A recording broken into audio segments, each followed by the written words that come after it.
This message in the chat describes this game perfectly. Someone says here that the game was so boring, even the announcers were checked out. I mean, this game was god awful.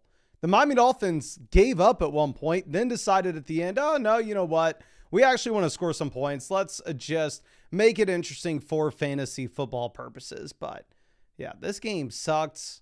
And I will say, and I know I keep on doing this every Monday night, but to be fair, for whatever reason, it does seem like at this point, the NFL is scripting these Monday night games specifically for the Flock League, because the matchup between Sammy, the fan, and Thomas, the editor, in my own league was decided by literally 1 point. It came down to 1 point at the very end of the game, just like last week and just like the week before that, blah, blah, blah. But let's go ahead and let's dive into anything here that we would need to change from a fantasy perspective. Obviously, you are not starting Tua in fantasy. The dude's never going to run the ball, and he's not going to lead the NFL in passing. So he's not even really ranked in a range that you would ever consider him regardless of matchup. He could go up against the Bengals. He could go up against the Cowboys. Doesn't matter. You're not putting him in. Looking at Devon Achane is ranked as an elite running back for us. Achane we add as our running back 3 in our rest of season rankings coming into the week. Now, obviously, we are going to have to make a bunch of adjustments to these rest of season rankings over the next 24 hours. I've primarily been waiting for us to get some additional injury news regarding these players such as Devontae Adams, et cetera, et cetera. Y'all know there are a bunch of injuries this week. But Achane, top 3 running back before this, top 3 running back after. Even in a game in which the Miami Dolphins are absolute garbage, Achane still gets there because he does have 6 receptions, 67 receiving yards, right? So you have a very high floor in this profile of a running back when he's such a prolific receiver. Now, something that's very frustrating is I have Jalen Waddle on my own team. Now, you've heard me say 1,000 times, I'm on bye this week, so it doesn't really matter. But it does look like for Waddle, I'm going to be concerned with Waller. Waller comes through in this game. He has 8 targets. And the big issue with Darren Waller is he can't stay healthy, but Darren Waller is healthy as of now. So if Darren Waller is healthy as of now, like if I'm looking at Jalen Waddle, I think I need to lower expectations quite dramatically. Now, if we go ahead and look at our wide receiver rankings, obviously we already made that adjustment with Rashee Rice. Rice falling down considerably with no Patrick Mahomes. But honestly, as somebody who has Jalen Waddle on his own fantasy team, I may prefer Jameson Williams straight up over him at this point. I may prefer Wan'Dale Robinson straight up over him at this point. Obviously, you'd rather have Michael Wilson over him if you knew that you had no Marvin Harrison rest of season. But honestly, we'll go ahead and we'll make that swap too. Honestly, I'd rather have Courtland Sutton over him. Like, I think Waddle does have to fall quite dramatically here, just given the fact the only reason he was somewhat interesting in the first place is you had at least 6-7 targets every single game. And now he comes through, and in this game, he only has a total of 4. So if that target floor goes down with Darren Waller being healthy, it is just brutal. And then obviously we need to move Darren Waller up quite dramatically in our rest of season ranks. I think I would put Darren Waller around tight end 14 in that same range as Gadsden, Loveland, Kincaid, Schultz.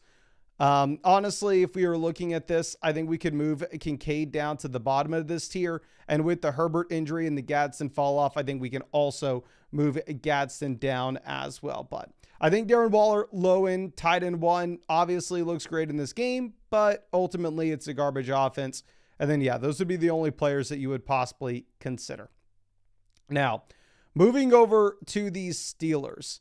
I have DK Metcalf on the Steelers side, and I have Kenneth Gainwell. Now, I know I've mentioned this before, and what did y'all say before? I said, I think they should give Kenneth Gainwell more opportunities, Jalen Warren less. Gainwell looks significantly better. And the comments went, oh, you can tell how little Mason actually knows ball because Jalen Warren's so good at the job that he does. I have no idea why the Jalen Warren stands are here. But anyway, Rodgers, he's not going to run the ball at all. Not interesting in fantasy. The running back, like Jalen Warren last week played the same amount of snaps as Kenneth Gainwell. I'd be very interested to see what the snap data looks like this week. I can know from the opportunities, Gainwell had 20 of them in a game in which the Steelers were winning this from the very jump. Gainwell more so is the profile as the receiving back that you would want him in a game in which the Steelers get blown out. And you'd assume this would be the right game environment for Jaylen Warren. But Jaylen Warren has 15 opportunities in comparison to Gainwell with 20. Now, I have Gainwell on my own team, and I'm going to be honest, I've been rostering him on the bench for quite some time with the hopes that, if we were to get an injury to Jaylen Warren, he's a league winner. But I'm going to have a hard time ranking Gainwell as like a player that I would ever start. Like, sure, we can move him to the top of this tier, move Kenneth Walker and Cal Montgomery down, but like these clears, and we'll move Jaylen Warren down as well. But these top 24 running backs, the guys that I know I can start, I know they're going to get volume, like Tyron Tracy, Judkins, Breece. Like, I have Breece Hall on my own team. I know Breece has been ass as of late, but I'm still going to start Breece over Kenneth Gainwell this next week. Which is a little bit frustrating because if they were to just take Jaylen Warren out of the way, I think Gainwell, he already showed us before that he would be a league winner. DK Metcalf, incredible play. Obviously, stiff arms a defender into space, but he only had 3 targets in this game.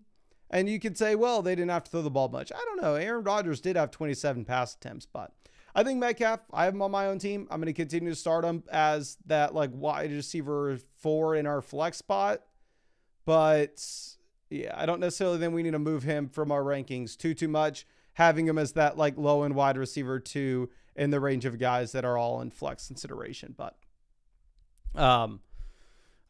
we see Jay Crush says Warren was sick going into the game. He was put on the injury report this morning. Jaylen Warren literally had an identical amount of snaps to Kenneth Gainwell last week. I'm still going to rank Jaylen Warren ahead of Kenneth Gainwell. Don't get me wrong, but they were already turning this into a 50-50 committee last week, so I'm not going to be as sympathetic to he was just a little bit sick, right? And again, y'all know my favorite stat is Jaylen Warren has not scored 20 fantasy points all year. But I'm going to submit these rankings on the site, and obviously we'll get rankings out on the channel for y'all soon. And I will show y'all real quick if y'all are interested in my Underdog Advanced stuff. I tweeted it out last week. I'll tweet this out again, but obviously I try to be as transparent with everything for y'all. I think I should be. My redraft team, we got back-to-back buys last season and this season. Again, if you follow the Flock League, you can see every single start-sit decision I make, every single trade I make, every single draft pick I make, blah, blah, blah. But also, y'all know I draft a ton of underdog drafts. Y'all saw my advance rate in the regular season stuff. It was really, really strong. And now if you want to see my advance rate in week 15, it also, last I checked, looks really, really strong. So baseline would have been 16.6%. Never mind. I think we lost a couple teams here after tonight. Doesn't look as strong as previous, but still above average. So we advanced an above average amount of teams to the playoffs. Now we're advancing an above average amount of teams to the following round. So feel pretty good about that. Yeah. So, but again, next week and week 17 is when all the money is won, not only in my redraft league, the Flock League, but also in Underdog Best Ball Draft. So fingers crossed that we are able to take down a tournament or two. But I think that's all I got for you, ladies and gentlemen. I really appreciate you. I hope that your teams are doing well. I hope that you're still in the playoffs. And I will see y'all out with the live stream either tomorrow night or Wednesday night.